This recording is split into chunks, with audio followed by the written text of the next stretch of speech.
All right, welcome everyone to this Q&A. Again, want to welcome everyone to this Q&A. A few things here. One is that I just want to hit something that spoke about yesterday, my group coaching. Just one thing that came up. We'll just mention it here as well, and we'll see what else comes out of it. And that is that we're speaking about deception. Someone, let's say, works for a company and certain things they do are kind of deceiving or maybe look deceiving, and people are going to say that, that you're scamming and they don't have anything to do with it. And if they are, and it's forbidden, depending on what it was. So in the end, it didn't really seem like it was so, it was so forbidden, right? It was more or less like, cold calling, people and trying to get past gatekeepers and doing it with a block number. So you do it with a block number, is that considered deception? Right? Well, sometimes people won't answer if you have an unknown number, a private number, people don't necessarily want to answer the phone. So the question was, is that considered, fraud? Is that deception? Et cetera. So we probably spoke about quite a bit about that. And then there was the whole question came up. Whole question came up about lying. About lying in general, right? Is it ever permissible to lie, right? And if it is, what circumstance? So we brought up a few different scenarios where it would be permissible to lie. But I saw something this morning, the laws of the very end of the laws of Lashon Hara, before starting the laws of Rechilus. Rechilus is also a form of Lashon Hara, but Rechilus is more like, Reuven tells Shimon something that Levi told him about Shimon. In other words, being a talebearer, right? Being a gossiper, so to speak. Lashon, and that certainly could be true, right? No question. Lashon Hara is normally when it's not true. But it could be also when it's true. That's the novelty as well about Lashon Hara, that it can even apply when it's true. But Rechilus over here is like, someone's a talebearer, so that we understand, a person will tell the truth, right? They're not necessarily gonna lie over here per se. I mean, it could be, right? But in general, they'll tell, Reuven will tell Shimon exactly what Levi said. Won't, let's say it gets all the conditions right, won't add anything, maybe there's a benefit, I don't know, let's say there's no benefit. We'll talk cases where it's totally forbidden. Yeah, so you're not allowed to, right? You're not allowed, to be a talebearer over here. So the Chofetz Chaim went through a whole number of conditions where it would be permissible, 100% where it would be permissible to tell, to speak Lashon Hara. And so he went through all these conditions, but at the end, the Chofetz Chaim says there that even though if you go through these conditions, it should be permissible to say. But the Chofetz Chaim states clear, you got to be real careful. You got to be real careful. And who's to say what you said doesn't go against one of the conditions? So he's telling you, even if you have all the conditions met, you shouldn't say it, right? You still should be very careful in saying this over. So the Chofetz Chaim over there says also, he also says that if a person, there's a group of people there, and let's say Reuven asks this whole group, I heard someone said X, Y, and Z about me. Who said it? Now, you can't turn the person in. It's Lashon Hara, right?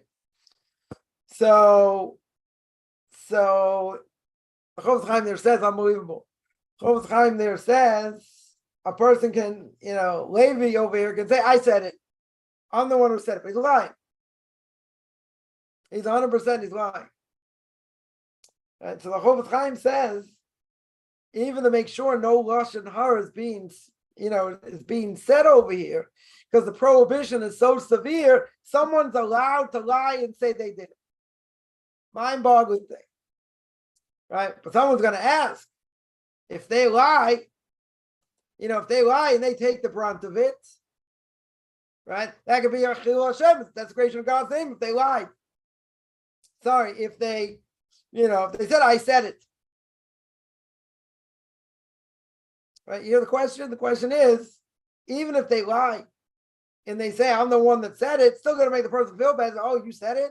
You spoke badly against me? They can say all kinds of things against the person. And that could be a desecration of God's name. But the Chofetz Chaim there says, he says clear, you're allowed to lie. So that, Lashon Hara is not going to be, here he's lying. Lashon is the difference between, Lashon Hara and Rechilas. First of all, Lashon Hara is normally a lie. That's the first thing. There's a permissibility, if you say it in front of 3 people, if you meet certain conditions, right? But if you say it in front of 3 people, why would it be permissible? Be permissible because it's going to get back to the other person. So if it gets back to the other person, right? If it gets back to the other person, then you be careful what you say, right? 100%, you'll be careful. You'll be careful what you say because it's going to get back to them. So that's that a person is definitely going to be extremely extremely careful. Why? Because they know that word can spread, and if word can spread, then it's going to go back to the other person. So if a person's going to say it, then that's probably not Lashon Hara because he knows it's going to get back to them. So what is there is a question also. Person spoke, in front of other people, right? Or whether you did or not, right? Whether you did or not, it would be forbidden, right? So rechilas also, right? Also should be forbidden, right? In such a way. So here, rechilas really means that you are a talebearer, as we said before, right? Because the Torah says, "Lo telech rechil b'amecha." Do not be a talebearer. Do not be a talebearer among your people. Leviticus chapter 19, right? It's in Parshas Kedoshim. So a talebearer is someone, right? Obviously, who says, "Well, did you hear? This person did this, or this person, said that. This is what X did to you or said about you." And the prohibition also has to do with the fact that even the speaker has no intention to say anything bad over here and have the listener, be upset. That even the speaker believes the actions were correct, right? Let's say we use an example. I don't know. Reuven criticizes Shimon for something he said about him or did against him. But he says, "You're right, I said it, but I had a reason. I had a right to say what I said. Because someone else said the same thing." What's the problem? He's making him feel bad, right? Because he had someone else who verified what he said. Right? He's not the only one that said it. Someone else said it, so it makes him feel bad. Right? So again, you're stirring up hatred between friends, similar to Lashon Hara, but there's no distinction also whether you say it willingly or someone else figures out on their own, right? Also, would be would be forbidden. But could I say something for personal loss? Could I say rechilas for a personal loss? Right? Still forbidden. If it works for someone, the boss says, said something, did something against him, and he tries to force the worker, right? This can certainly happen. Trying to force the worker over here to give the information, and he refuses. And now what's the boss going to say? He must be guilty, must be collaborating with the person's guilty. And what's going to happen? He'll lose his job, right? No way to provide for his family. So in this case, In this case, he's not allowed to say it, even if he's going to lose his job. Right? In some cases, maybe it is permissible, right? In order to, in order to bring this thing down, so to speak. But there are a lot of prerequisites over here. If you're holding back a story, let's say, a speaker will not be subject to financial damage, but maybe be embarrassed. Also, he can't say anything. Whatever, number of things over here. But it's a formal Lashon Hara, but they don't necessarily have all the same. The laws are. The laws are a little bit different between between Lashon Hara and Rechilus, because the Chofetz Chaim says, you're not allowed to be a gossip monger, so to speak. So that means you can't speak all forms of Lashon Hara, right? But here, what's a gossip monger? Is someone who's like a peddler. Someone who goes around peddling their gossip from person to person. To hear what so-and-so did, etc. So, in such a case, that's, okay, it's a form of Lashon Hara, but it's not the same. Lashon Hara means you spoke badly against somebody, in front of others. Essentially, even if it's true. Here it's worse. Here it's worse because here you're going person to person telling them what happened. Do you hear so-and-so did whatever? How can they do such a thing? And you go around peddling the gossip. That's the problem, right? That essentially, that's going to be forbidden. So you're not permitted to relate it, even if your intention is just to make a point. And even if the person would say, yeah, it's true, even if the person would agree, it doesn't matter. That would make it forbidden. Is when you make up things that could be true. Doesn't necessarily have to make things up. The main difference over here is the fact that Lashon Hara is usually false. Lashon Hara is usually a lie. Now, Lashon Hara can also be if it's true. Yeah. Rechilus, Rechilus is not necessarily a lie. It's still Lashon Hara, right? But it doesn't necessarily mean it's a lie.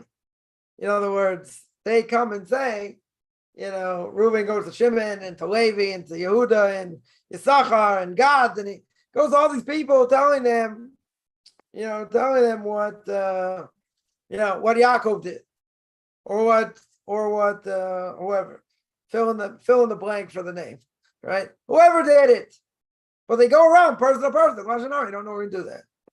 Lashon Hara is, if you say in front of one person, in front of two people, more. Here, the person is gossiping, right? Is really a gossip monger. It's not the same as Lashon Hara, right? Both can be true.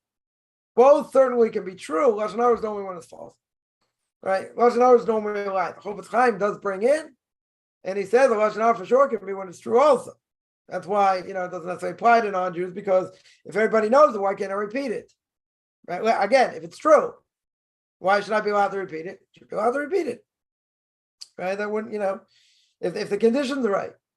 But even if the conditions aren't right, person will say, but everybody knows it.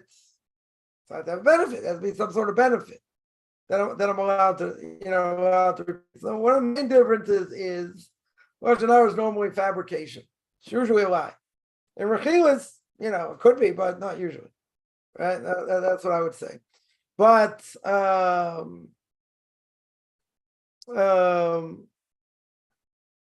yeah, so the Chofetz Chaim there says, right, what I mentioned before, is the fact that, yeah, somebody did something over here, and person's got to admit, it's gonna be a whole Lashon Hara fest over here, right? And you can't give them over.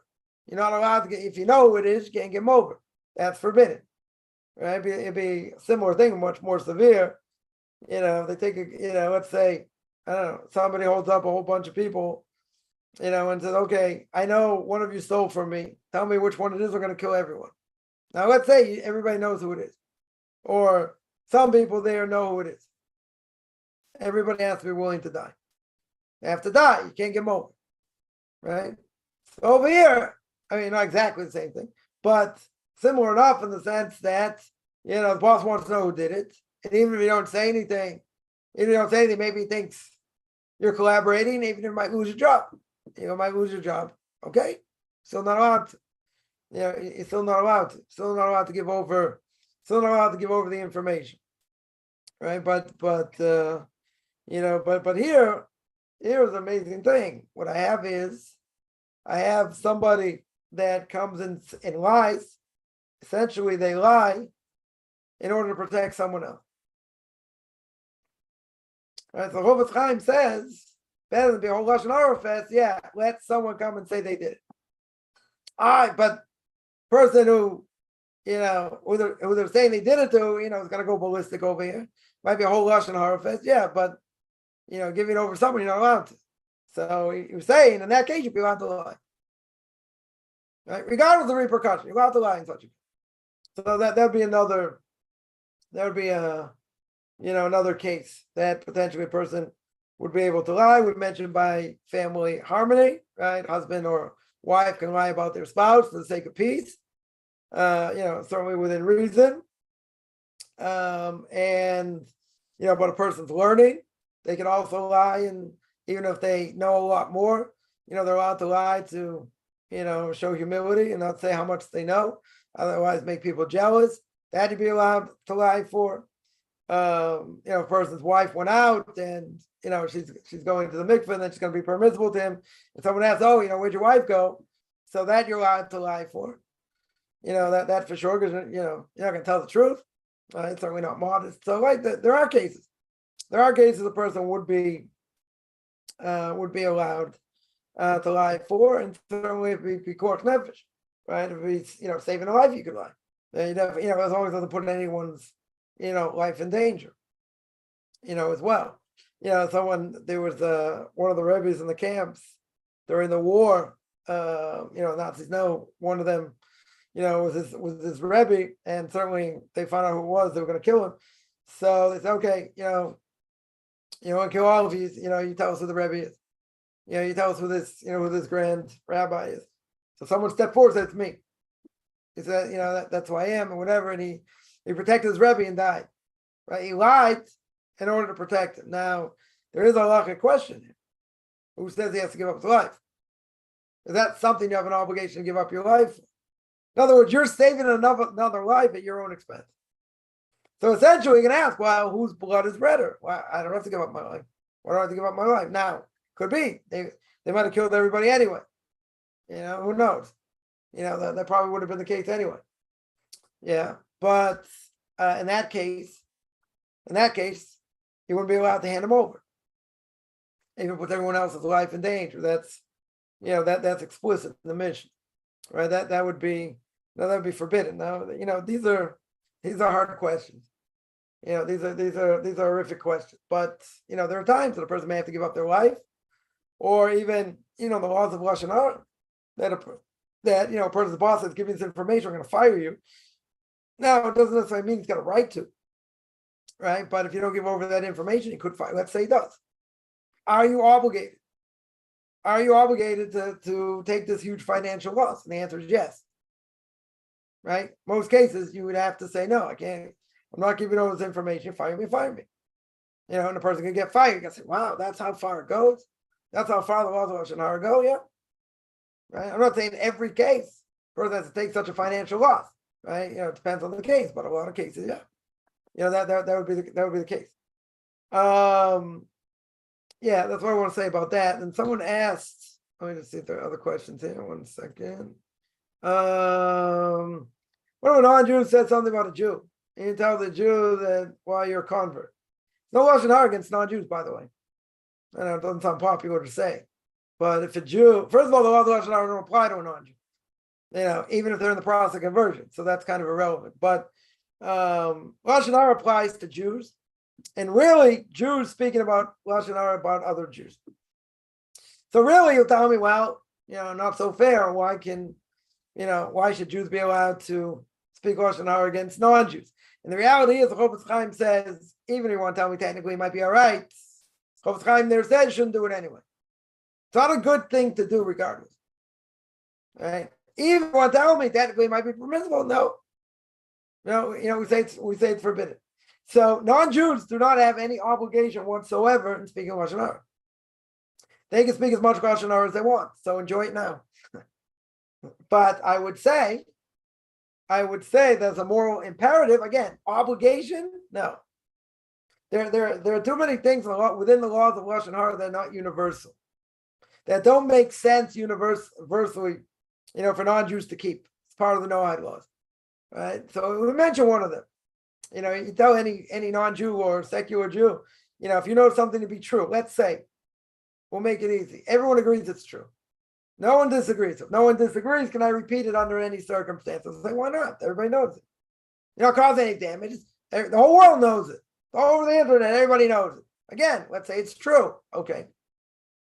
There are laws governing the fact that I can't just repeat it when I want. Now, if you were to ask most secular Jews and most non-Jews, they say that's the craziest thing I've ever heard. Or one of the craziest things I ever heard. Why? It's true. Everybody knows it. So what? Even if everybody knows it, there are conditions. I can't just do what I want because everybody knows it. Right? So I would say, for non-Jews to speak Lashon Hara, against Jews or non-Jews for that matter, it doesn't really matter. Right? We're not gonna make any distinction here. So if they speak badly, against anybody, really, is it forbidden? It's not forbidden. Definitely not forbidden. Right? A lot of the laws, logically, according to the Torah, don't make sense. So I would say it's not a good thing to speak about other people. I mean, even though people do it all the time, right? In any talk radio, it's like that. Or sports talk radio or regular talk radio. That's all they do is malign other people. That's what they do. So, it's the way of the world. But okay, even if we're going to say it's the way of the world, who says it's good? Who says it's a good thing? So I would say it's a moral imperative for non-Jews not to do it. Obligated? No. So in this case, the question is, what if a non-Jew says something about a Jew? Right? Non-Jew tells something about the Jew, they said while you were a convert. So that, again, it's not a good thing a non-Jew says, right? Definitely not a good thing. But I will tell you like this. Let's say a Jew said it. Let's say a Jew said about a convert, right? If you're in the process of conversion, it really doesn't matter. That's regular status of a non-Jew, right? Well, let's say you converted. Let's say a person actually finished the process. Very good. What happens? Now the non-Jew says something about that convert, right? Or forget it, a Jew. Let's say like this: a Jew says something about that convert. Oh, come on! What was it like? Let's say he grew up religious his whole life. We call him FFB, from birth. Yeah, it says, what was it like to eat shrimp? What was it like to be in the church to pray? What was it like? You fill in the blank. That is a Torah prohibition. 100% a Torah prohibition. You don't remind someone of the past, right? A convert, a Jew. And you can do it to a non-Jew. I'm not saying it's good. I'm not saying you should, right? Technically it might be okay, but we don't, it shouldn't be done. So reminding a secular Jew of what they did before they became religious, also forbidden, right? It's called onus devarim, right? You're speaking things against someone, reminding them of their past. Someone would say, hey, I remember you before you were Jewish. Don't talk to me about religion, this and that. I remember blah, blah, blah. Yeah, that's a Torah prohibition. It's a severe Torah prohibition. To remind someone of their past, that's negative. That's negative. Now the question is, can a person speak Lashon Hara against themselves? Oh, that's a good question. Or do they mention, yeah, I used to do this or I used to do that, right? So Chofetz Chaim says, yeah, you shouldn't do that. In general, you shouldn't do it. If you're doing it to make a point, to have other people understand where you're coming from and this and that, right? But there's an issue.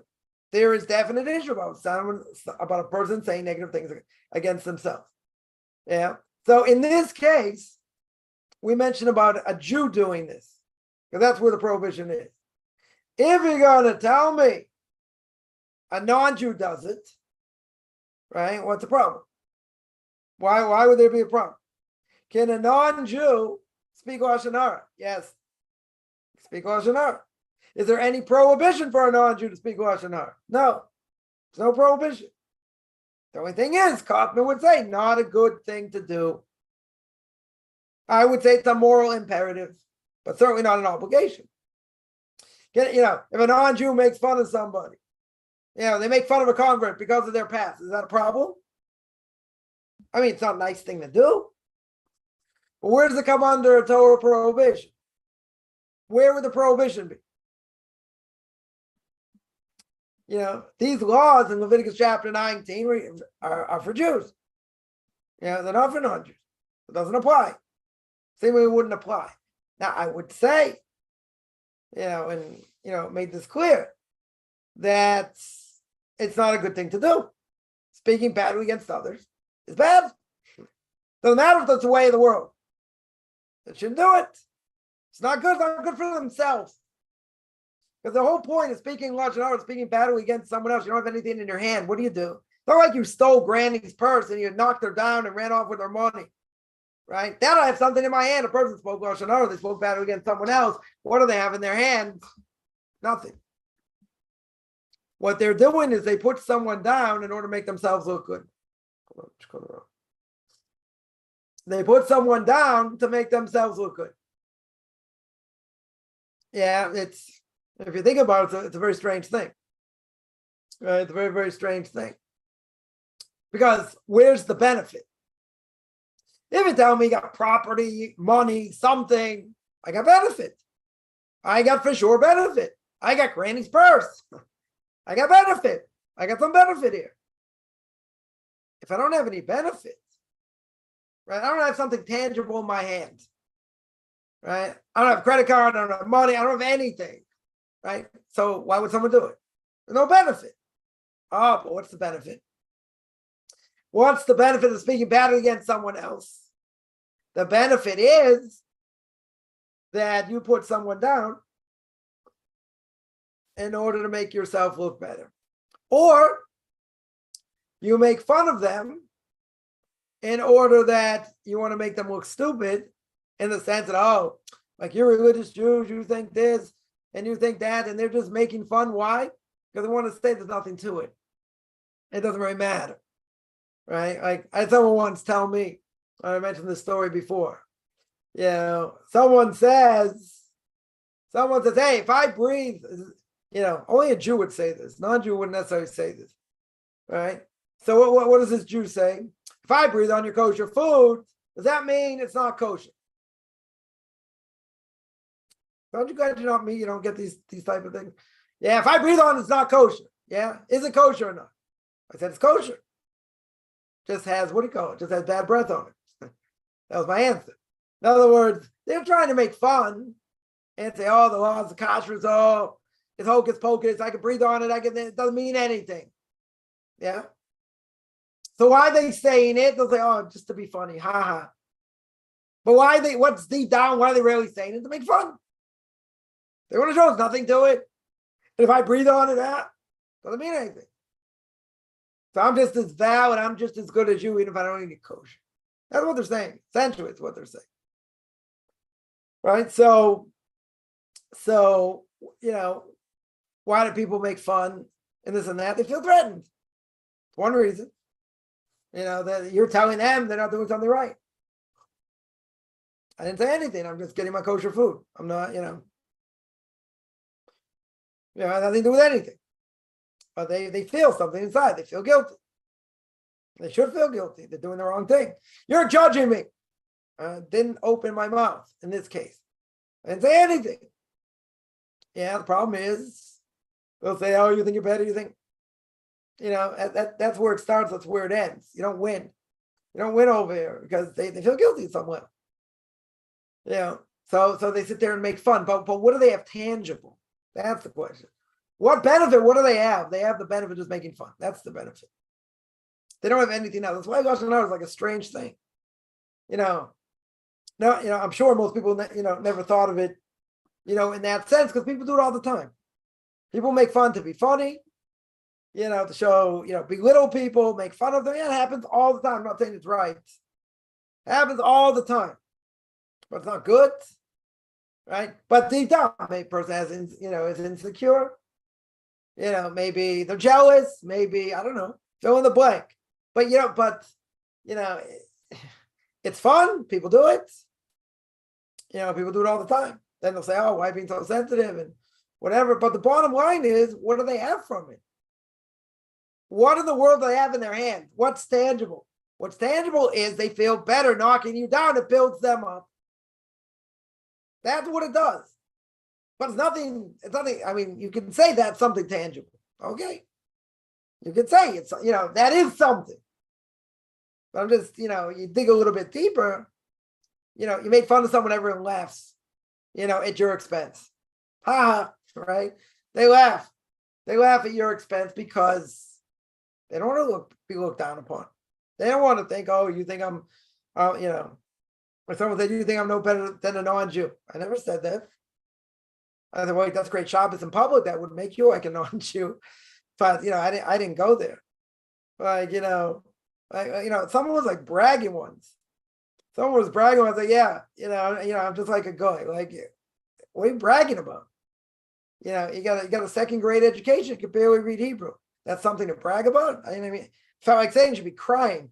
You should be crying your lack of knowledge. So they're making fun of themselves in that sense. Say you're right. I really don't have any knowledge, and I'm really like them, whatever. But what do when a person makes fun of someone else, they feel better. Again, I'm not saying it's right. I'm not saying it's justified. They feel better. They feel better because they're building themselves up. And how do you build yourself up?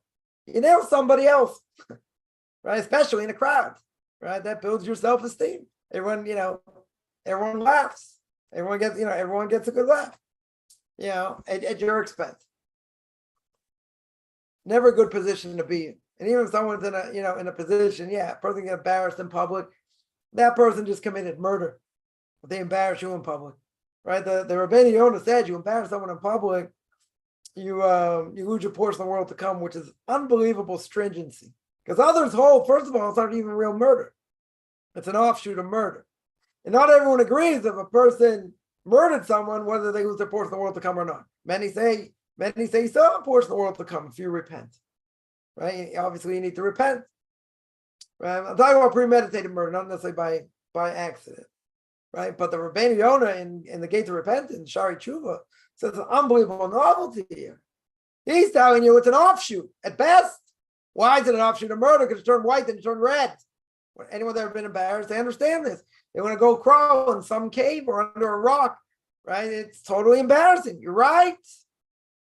Tell me that it's really akin to murder and that you lose your portion of the world to come. That's pretty harsh. That's extremely harsh. Yeah, I understand it's bad. Anyone who's been embarrassed in public, we get it. It's bad. It's really bad. Yeah, and it's so bad. It's so bad that it feels like they've been murdered. But to say you lose your portion of the world to come, that's how bad it is. Right? That is so that's so bad. That's what I would say. That's what I would say on that. But again, a Jew should never be speaking Lashon Hara against non-Jews. And non-Jews, I would say, it's not good to speak Lashon Hara in general, even if it doesn't apply to them. It's not good for your soul. Someone asks, is it wrong to speak of the past before converting? Not about a person's faults, memories. No, not necessarily. Person goes somewhere for Shabbos, let's say. Obviously, they don't look Jewish. They're sitting at the Shabbos table. There are a lot of people there. And they say, wow, are you in the process of conversion? Right? Because, you look kind of different than everyone else. Right? So you say, I'm in the process of conversion. They say, great. What's your story? Why do you want to convert? Yeah, so a person can decide, and everyone can decide for themselves what to do. But essentially, some people could say, I don't want to talk about it. Not necessarily for halachic reasons. Right? They just say, I don't want to be on display over here. I don't want to say what I went through. Okay. They can just say, I'm in the process, on the process of conversion. I don't want to go into it. But why do people ask? Because they're curious. They want to know why you're willing to change your life and be, want to be a Jew. I mean, it's very hard to understand in many ways because the Jews have been gassed and burnt, and we're certainly not at the top of our game, no question about it. Still plenty of anti-Semitism. Why someone would want to join, it's kind of nutty in a certain way.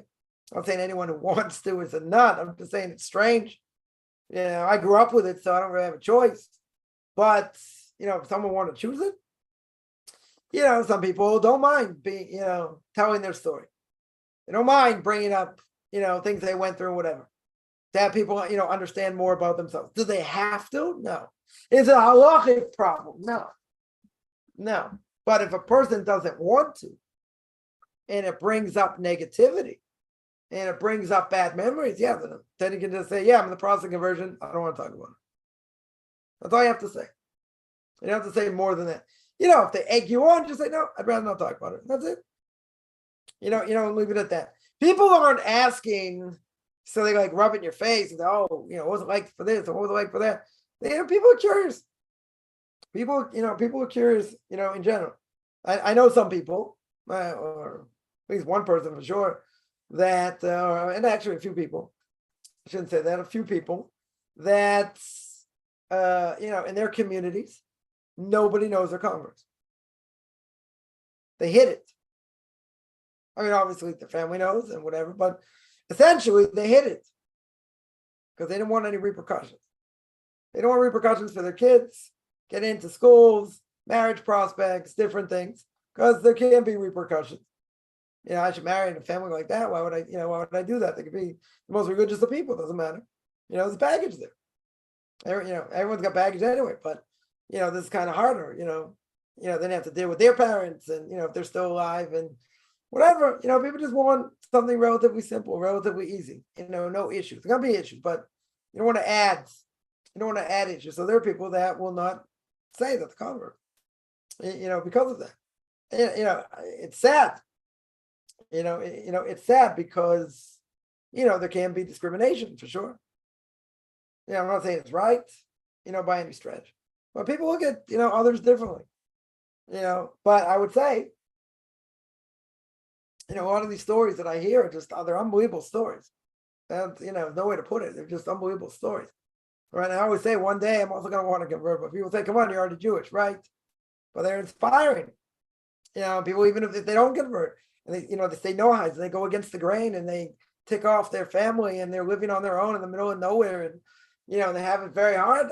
Tremendous amount of respect what they go for. It's hard, right? I don't think there's any question, but to sit there and make fun of it, you want to bring up the memories, you can.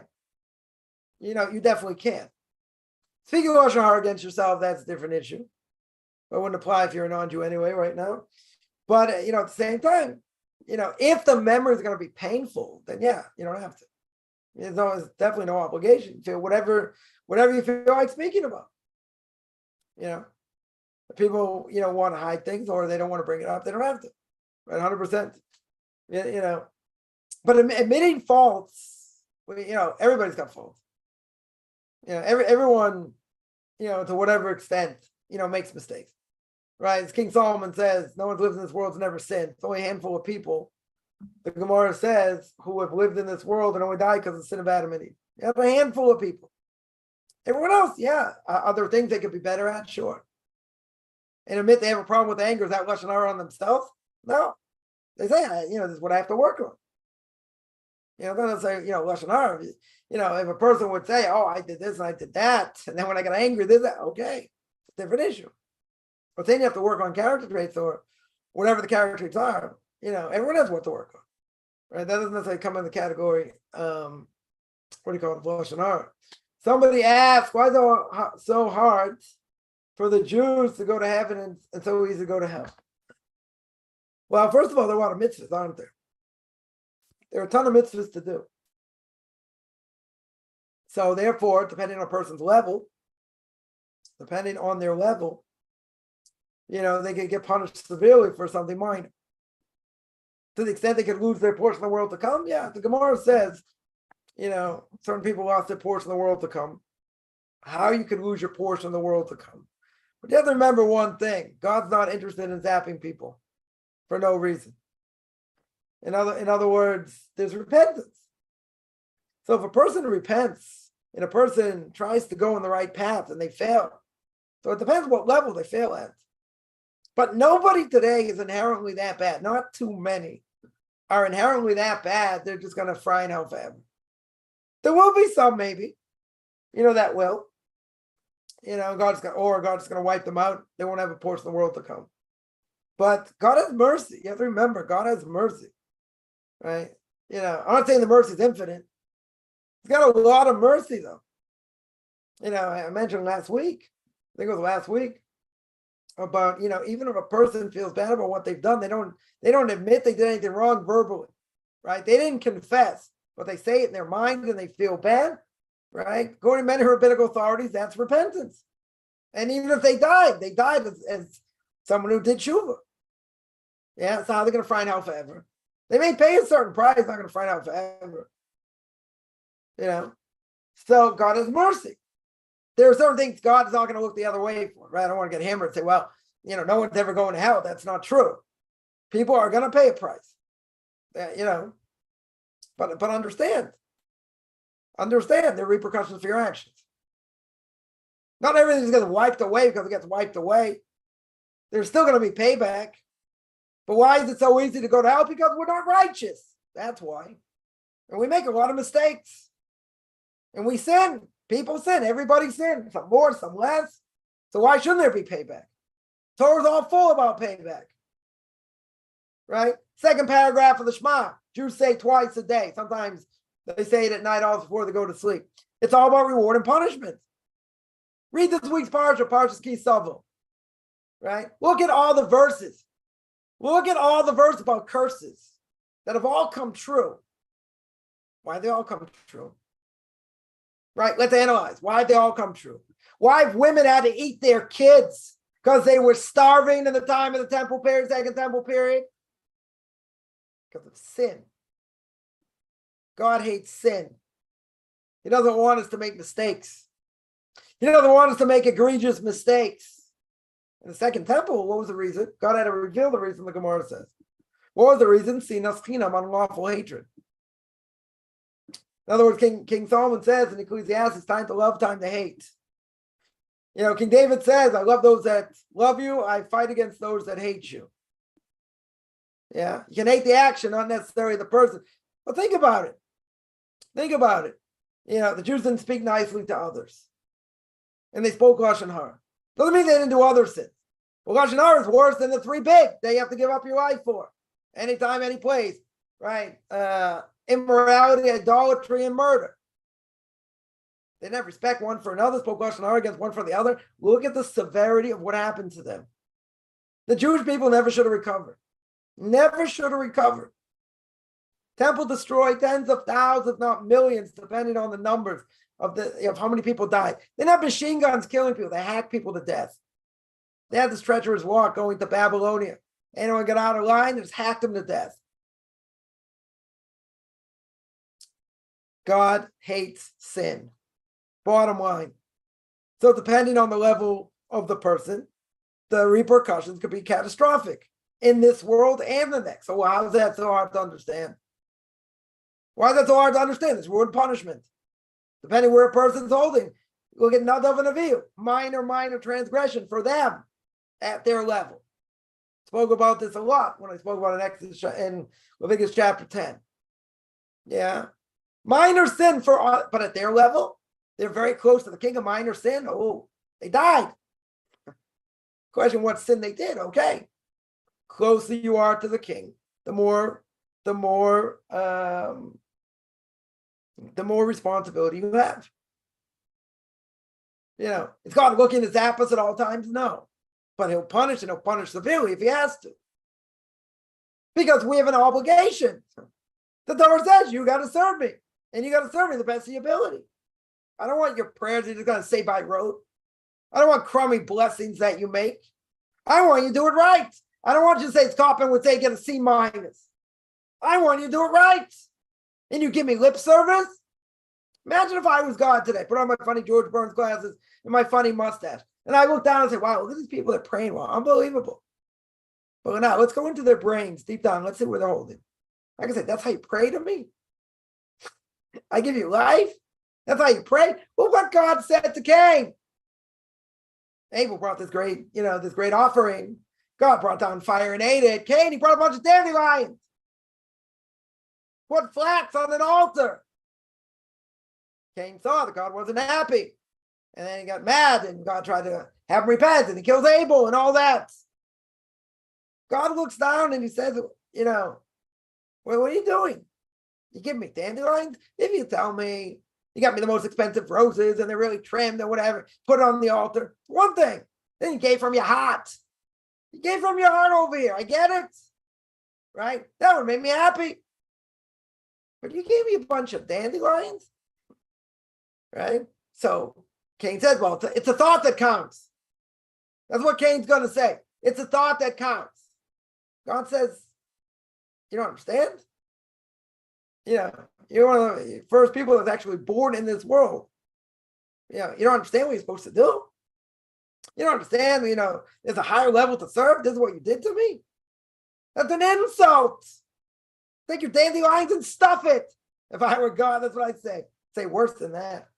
Right? I'd say stuff it. That's what you gave me? Why do you think the punishment can be so severe? Punishment can be so severe because you're not treating the king the way he should. He's not on the level that he should be. So God's going to knock you around. Doesn't mean you're going to find out forever. But there are repercussions for what you do. There are repercussions for what you think. Noahides don't have that. They have it a lot easier. 10 times easier. Yeah, even though certain things, they're liable for a death penalty unless they repent. Okay. They don't have as many mitzvahs. So would it make sense if we have a ton more mitzvahs that we're going to get knocked around a lot more because we're not doing what the king said? Makes sense. Totally makes sense. Yeah, somebody asks, were there Lithuanian Jews before the Gaon Vilna? Sure. Right? Was he the founder of Litvish Judaism? I don't know. I wouldn't say he was the founder, per se. His student, Rav Chaim of Volozhin, founded the Volozhin Yeshiva, which is the same way we learn today. But there were yeshivas before. Hasidism was a relatively new thing at the time of Vilna Gaon, right? But before the Vilna Gaon, you had in France, right? You had Rashi, you had the Bali Tosfos, you had others. You had others before that. You had other yeshivas there before. That's definitely true. All right. So again, these things are later or around the same time. It doesn't mean there weren't yeshivas before. There were yeshivas before. Yeah. But these are more of famous. You got Volozhin, you got Slobodka, you got Kelm, right? You got different places. Okay, so that's later. Right, you're right. You're right, that's later. It doesn't mean there weren't yeshivas before. There wasn't like anything before. What about Rashi and the Rambam and the Ramban and all them? I shouldn't say all of them. These great rabbis, which will never come up to their toenails. Well, they had no yeshivas there. They didn't learn by anybody. They also did. They also did. But even talking about, like the big yeshivas and what they learned, the different things, yeah, it's a different issue. It might be a different issue. Someone asked, convert should not repeat the same as the non-Jew to the Jew. Again, is convert a Jew? He's a Jew. If he's a Jew in training, he's a non-Jew. De facto, he's a Noahide. Okay. So a convert is also forbidden to speak Lashon Hara. Right? A convert has to uphold all the mitzvahs. Jews have to uphold. There's certain things they can't do. Certain technical issues. Right? Lashon Hara, is not one of them. And they certainly can't speak Lashon Hara against, certainly not against Jews and non-Jews that, technically they could. I'm not saying it's a good thing and they should, but, they could in theory. Does Sternbach have writings in English? Yes. He's got a few books in English, puts out a parsha sheet every week in English. Most of the things he writes are in Hebrew, but he does have a few books. Definitely does have a few books in English. Yeah, let me see. 1 second. Let's see. There are other questions here. Yeah, that I answered. Yeah.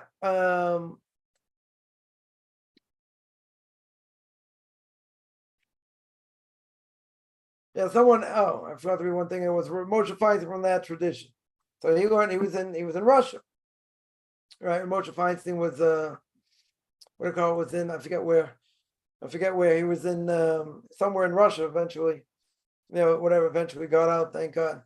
And got to America. All these places.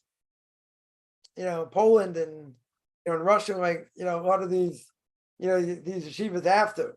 After the time of the Vilna Gaon, it's unbelievable. Like what happened over there? They just got destroyed. I mean, to keep Torah mitzvahs in the former Soviet Union was like, it's crazy. It was absolutely crazy. And this war between, and I mentioned this before, this war between Russia and the Ukraine. There's a lot of Jewish blood spilt there all over Europe. Many places in the world. And hopefully whatever Jews are left in the Ukraine should definitely get out. But if they massacre each other, we're not losing sleep over it. They both have it coming, for all the Jewish blood. But I've heard people say, that's everywhere in the world. So you can't just say about there. You're right. Other places in Europe like that, Jews have been massacred and thrown out and all that. It's true. It's true. So you can't really distinguish because a lot of Jewish blood everywhere. But in these places what the communists did, spiritually and physically for that matter, just wiped out generations of Jews. They didn't do it physically. They did it, they did it in a way where they just made them unwelcome. Just gave them the whole cruddy philosophy. Doesn't work. Totally doesn't work. And, and destroyed them that way. Totally destroyed them that way. Are there too many places worse than that? No. Not for the persecution they got. There are not too many places, worse than that.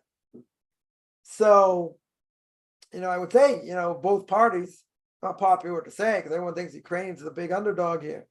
Yeah, there's tons of Jewish blood on both sides.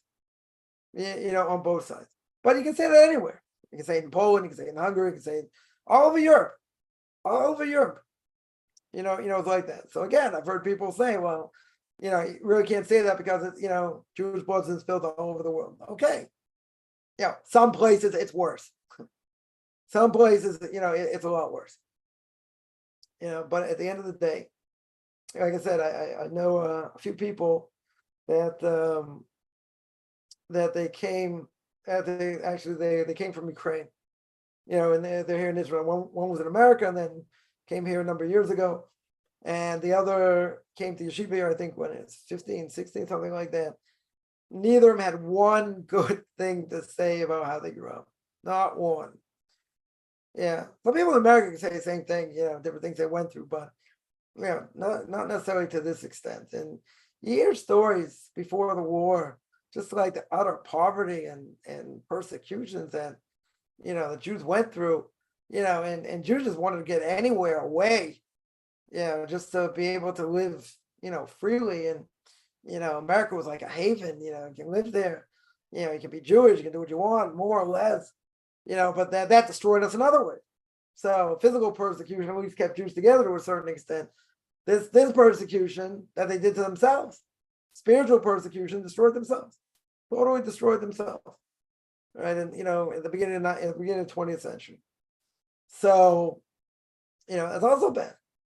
It's definitely also bad. But people say, hey, it's freer, and they have to look over the shoulders for what they're keeping and what they're doing, and the KGB or the KJB, as they would say here in Israel. Like, they're horrific. Grow up under these conditions.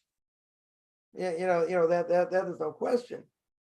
But just mentioning like a lot of these yeshivas, like During World War I and World War II, like fleeing all over the place. And it was persecution a lot. So, even with these big yeshivas, that how long were they around for? They weren't around for a huge amount of time.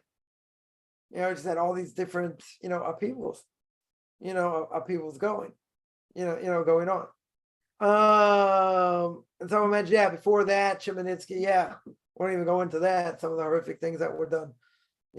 Tens of thousands Jews just massacred.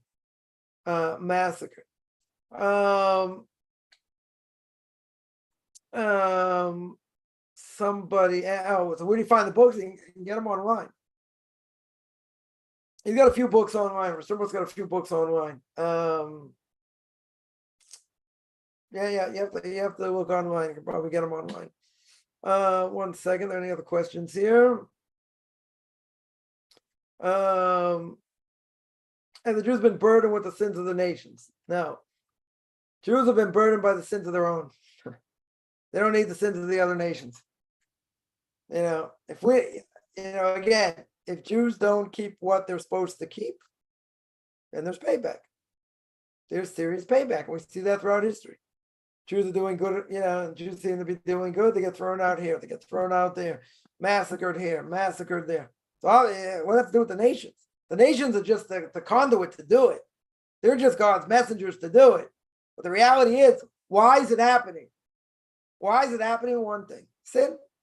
My Rebbe would say, I'm not worried about Iran. I'm not worried about their bombs and everything else. What am I worried about? Jews who live in the land of Israel don't keep Torah mitzvahs. That's the biggest thing that's going to get God's ire. It's going to get God ticked off. You're doing it in his own backyard. We're going to have the biggest gay population in Tel Aviv. That's bad. Tel Aviv is a holy place. Land of Israel is a holy place. Be worse to be in Jerusalem, okay, but you got that going on in the palace of the king. That's bad. There could be serious repercussions. Serious repercussions.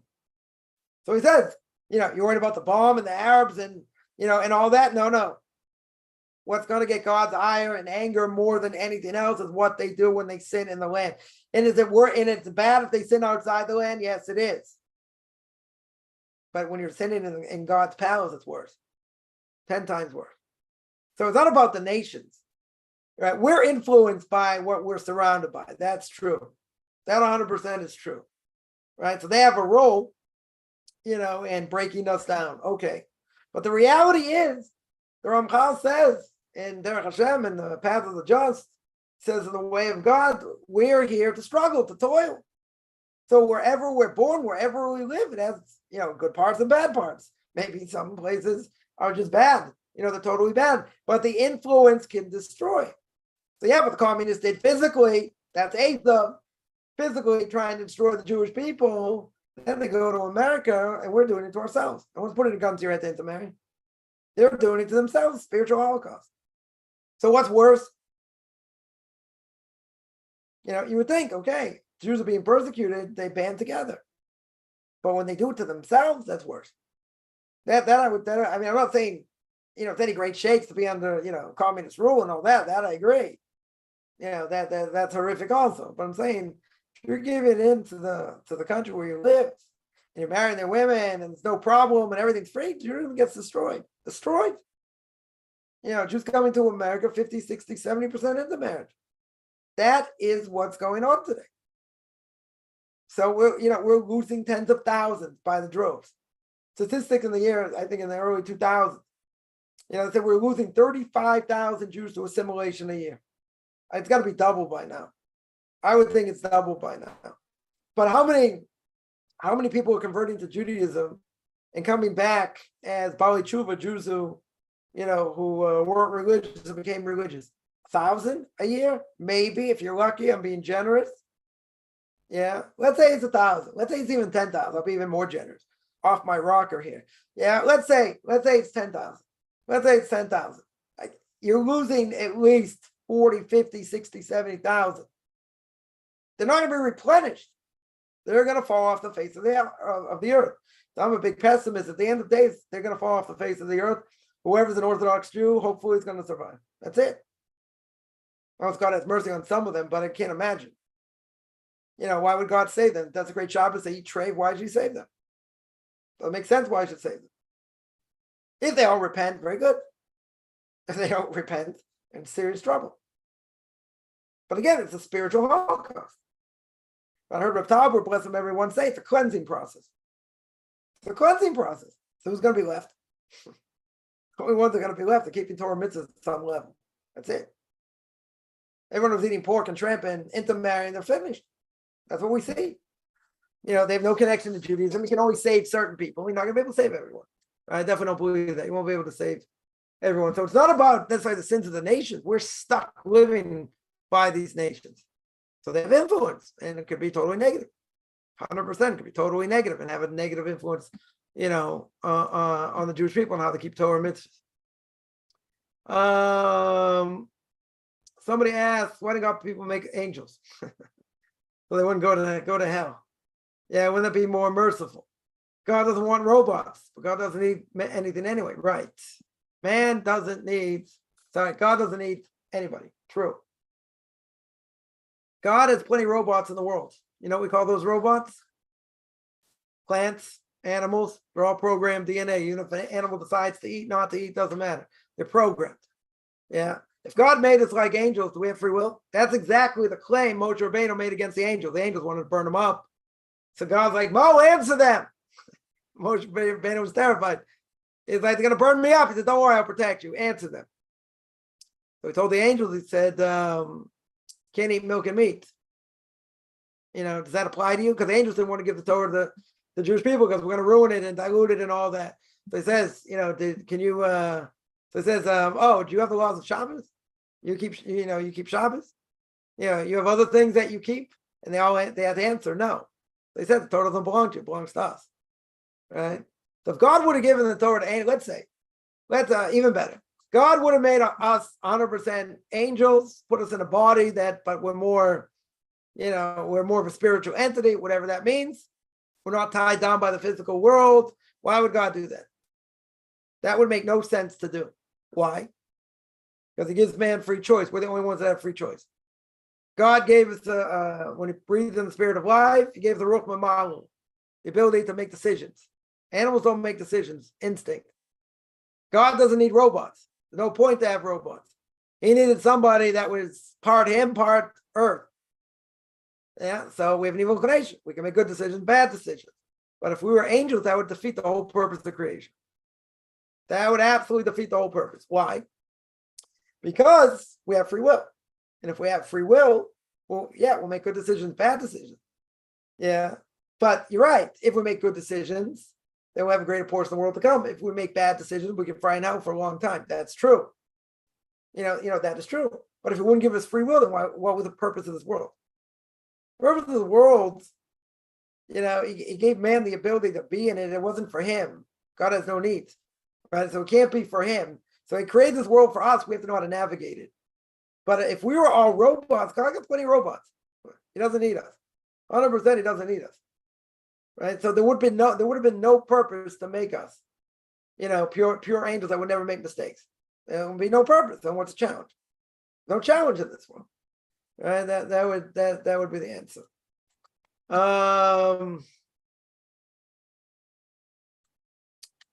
Yeah. I'm gonna stop there. I do this every Tuesday and Thursday. 10 o'clock Eastern time, 5 o'clock Israel time. Anyone has any questions, find me on Facebook at Michael Chaim Kaufman, Beyond Orthodox Conversion in Judaism, or orthodoxconversion.com, or Beyond Orthodox Conversion into Judaism on YouTube. There I have videos on the Torah portion of the week, Ethics for Our Fathers, Book of Leviticus, controversial issues. And anyone interested in either spiritual coaching one-on-one or in a group dealing with issues that people have difficulty dealing with from a Torah perspective, a little bit Kabbalah also, and from duties of the heart and the Ramchal, and dealing with livelihood issues or health issues or family issues or anything in between, contact me about that.